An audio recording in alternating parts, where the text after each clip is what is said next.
Bonjour et bienvenue à cette première vidéo de l'URPS Médecins Libéraux dédiée à la e-santé.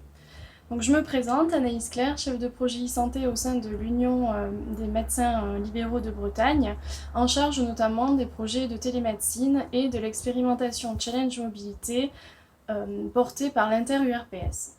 Donc aujourd'hui, cette vidéo va vous présenter dans un premier temps le contexte et le cadre national et régional de la e-santé.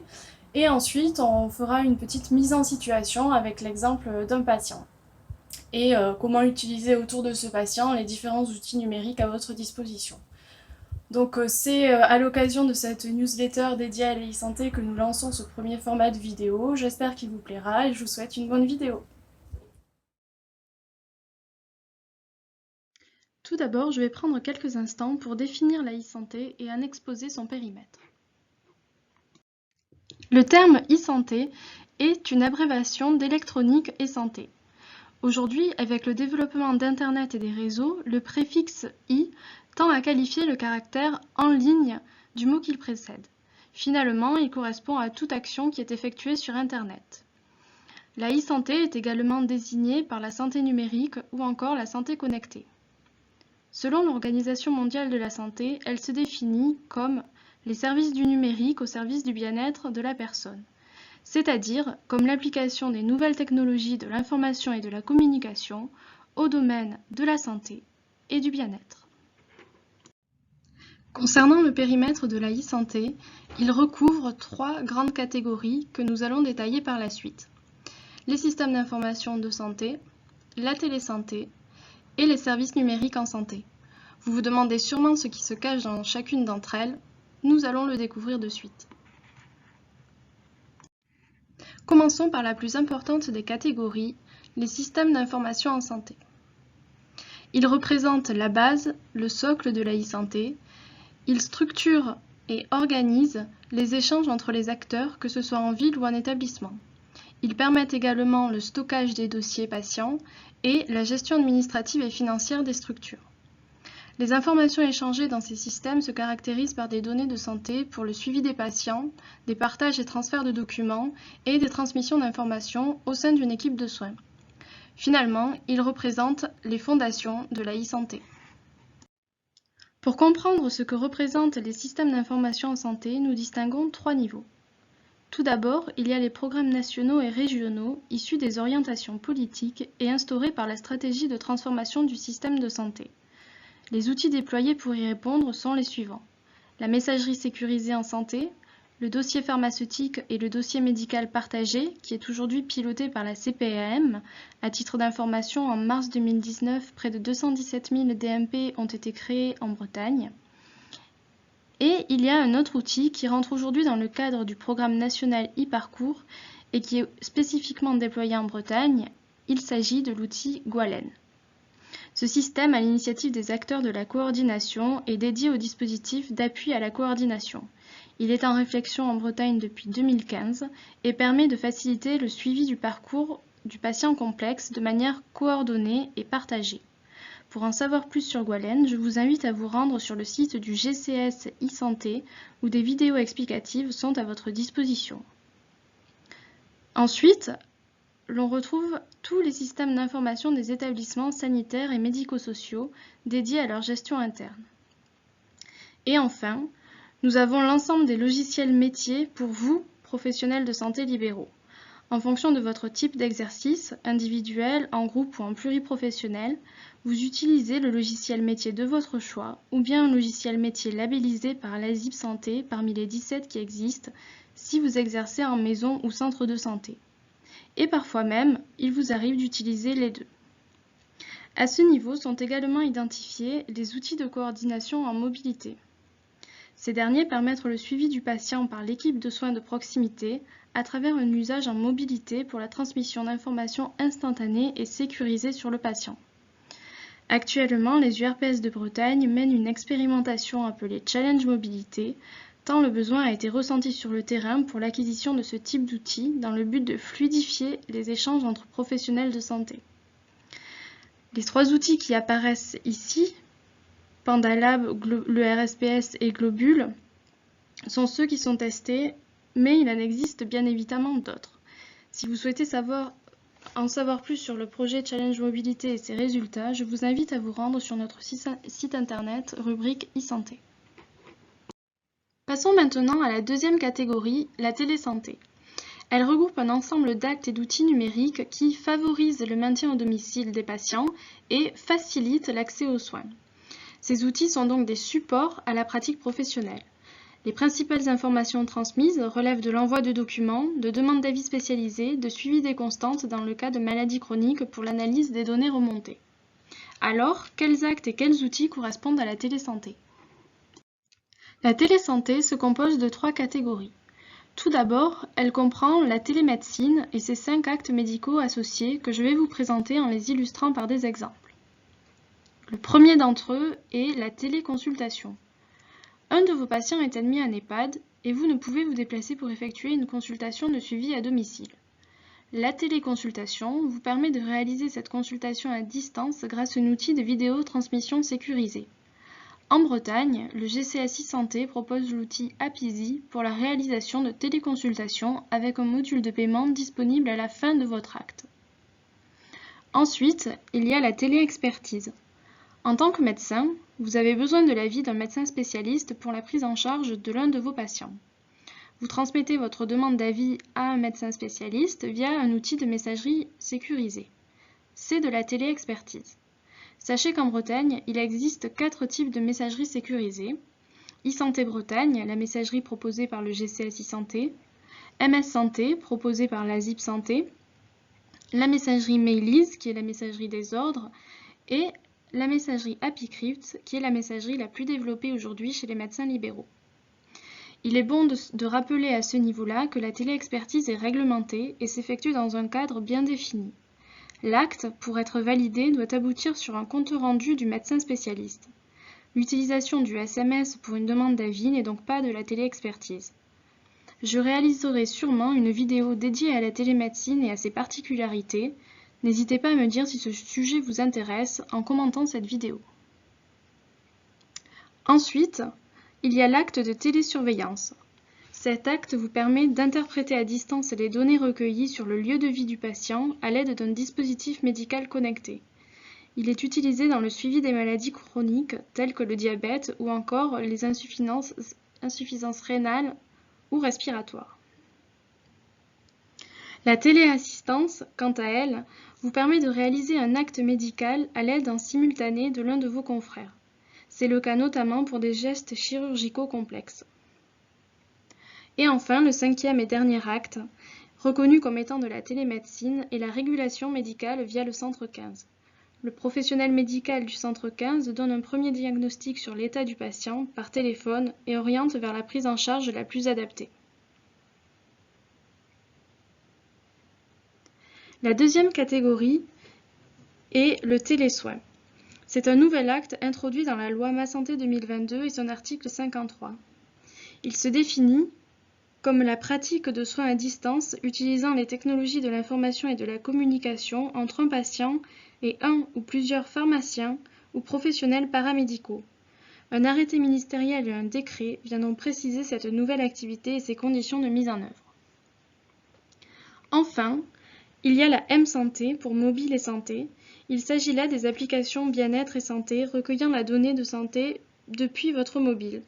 Domaine plus connu du grand public. Ce sont par exemple des applications qui calculent vos calories dépensées ou le nombre de pas que vous effectuez.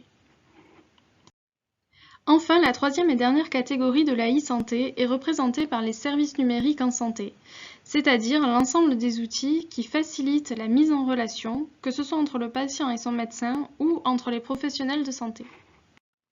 Dans cette catégorie, on retrouve différents types d'outils et de services, à commencer par les outils d'adressage, qui facilitent la mise en relation entre les professionnels de santé d'établissement et de ville. Il s'agit notamment d'applications mobiles permettant la programmation des soins de ville pour les patients qui sortent d'hospitalisation. Aujourd'hui, Entract et InziCare sont utilisés en Bretagne, mais il en existe d'autres sur le marché. Ensuite, il y a les plateformes de prise de rendez-vous en ligne. Elles offrent la possibilité pour les patients de prendre un rendez-vous directement en ligne en fonction des disponibilités indiquées par le médecin et au médecin d'organiser au mieux son activité. Il en existe beaucoup, en voici un échantillon avec Doctolib, rendez-vous médicaux et Doc Avenue. Il y a également les services de conseil médical par téléphone ou téléconseil. Le patient se connecte à la plateforme et pose une question par chat ou par téléphone au médecin correspondant. Medavise ou Medocteur, entre autres, proposent ce type de service. Nous retrouvons également le e-learning en santé, c'est-à-dire les formations à distance pour les professionnels de santé, la dématérialisation des démarches administratives en santé, comme les demandes d'allocation faites en ligne, on appelle ça des téléservices, ou encore tout l'équipement domotique pour connecter et sécuriser le domicile des patients. La catégorie des services numériques en santé évolue vite. La liste présentée ici est loin d'être exhaustive. Des nouveaux services numériques en santé se créent tous les jours pour venir faciliter le quotidien des professionnels de santé et des patients. Maintenant que vous en savez plus sur le périmètre de l'e-santé et les différents outils existants, nous allons dans la deuxième partie les faire entrer en musique à travers un cas concret, celui de Martin. L'objectif est que vous compreniez l'utilisation de chacun d'eux dans la prise en charge d'un patient et de voir que tous ces outils sont complémentaires. Pour cela, je vous présente Martin, 85 ans, veuf et pris en charge par une équipe de coordination primaire pour le suivi de son diabète. Il présente également, selon son médecin traitant, une perte d'autonomie progressive. L'enjeu ici est de voir quelle articulation il y a entre les différents outils numériques que l'on vient de voir dans la première partie et leur utilisation par chaque acteur intervenant dans la prise en charge de Martin. Comme on vient de le voir, Martin est suivi à domicile par une équipe de professionnels de santé. Ils exercent soit en cabinet individuel, soit en groupe, soit en maison ou pôle de santé. Au sein de leur structure, ils utilisent un logiciel métier dédié à leur profession pour la gestion des dossiers patients et à la facturation des actes. Ils peuvent utiliser un logiciel pluriprofessionnel labellisé s'ils appartiennent à une maison de santé. Dans tous les cas, le dossier patient de Martin sera créé dans leur outil. Un jour, Martin fait une chute. Il est alors hospitalisé dans l'hôpital le plus proche. L'établissement va créer le dossier patient de Martin dans son système d'information hospitalier. Puis, de retour chez lui, Martin a du mal à se remettre de sa chute. L'équipe de soins se pose alors pas mal de questions quant à son maintien à domicile. Aucun aidant ou proche n'est à proximité pour l'accompagner, et des services d'aide à domicile interviennent une fois par semaine, ainsi qu'une assistante sociale. L'équipe de soins décide de contacter la plateforme territoriale d'appui afin d'avoir un accompagnement pour définir la meilleure prise en charge de ce patient devenu complexe. En Bretagne, les dispositifs d'appui à la coordination utilisent un système d'information appelé Gwalen. Toutes les informations liées à l'état de santé de Martin et à sa prise en charge seront partagées avec l'ensemble des professionnels intervenant autour de lui. Le dossier de Martin va être créé dans Gwalen, puis analysé par la PTA en concertation avec l'ensemble des acteurs. D'un commun accord, Martin sera admis en EHPAD pour récupérer de sa chute, un maintien à domicile étant jugé trop risqué. Voici un nouvel acteur qui entre en jeu dans la prise en charge, l'EHPAD. Le dossier de Martin est alors créé dans le système d'information interne à l'établissement. Finalement, sur ce type de prise en charge sur un territoire donné, le système de suivi numérique du patient est composé de 5 acteurs principaux. Le patient, l'hôpital, la PTA, l'EHPAD et son noyau dur formé par les professionnels de santé. On remarque que sur ces 5 acteurs, tous, hormis le patient, ont leur propre système d'information qui fixe les fondations de leurs échanges et de leur gestion interne. Voyons maintenant comment s'articule le reste des outils que nous avons vus en première partie et quels outils numériques sont utilisés par chaque acteur pour communiquer autour du patient. Pour y répondre, nous distinguons 2 cercles. Le premier cercle est celui des outils socles.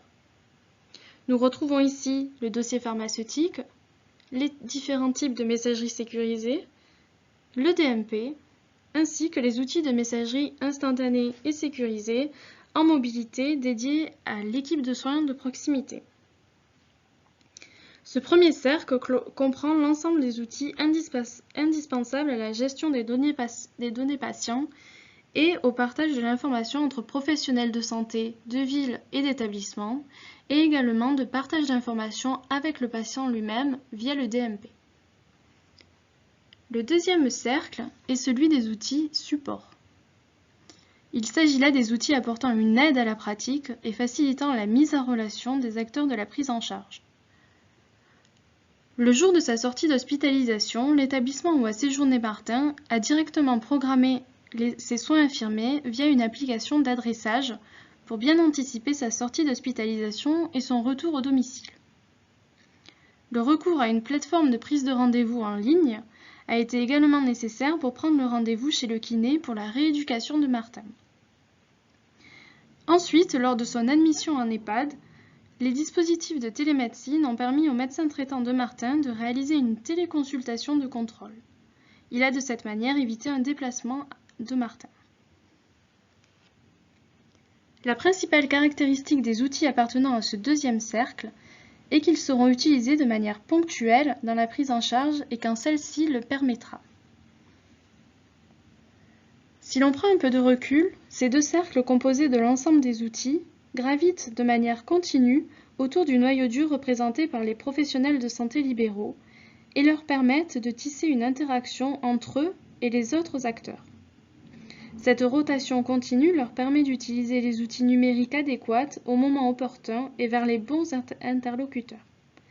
Finalement, le système décrit ici permet de définir les contours du suivi numérique des patients dans un environnement qui fait écho à celui des communautés professionnelles territoriales de santé.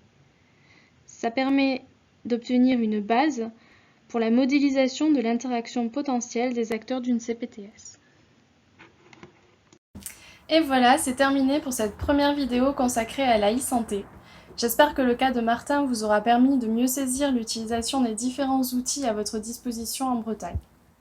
On l'a vu, tout l'enjeu aujourd'hui est de faire communiquer tous ces outils entre eux et d'avoir un cadre d'interopérabilité commun. Le Tour de France du numérique en santé présent à Rennes le 19 septembre dernier, avec la délégation ministérielle représentée par Laura Letourneau et Dominique Pont, nous ont bien fait comprendre que le cadre d'interopérabilité était un des enjeux forts. En Bretagne, l'ensemble des acteurs est auprès du GCS e-santé pour faire en sorte de vous accompagner et de développer les usages des différents outils. N'hésitez pas à réagir à cette vidéo qui est une première pour l'URPS médecin sous ce format-là. N'hésitez pas à nous faire vos commentaires. En tout cas, je vous remercie de l'avoir suivi.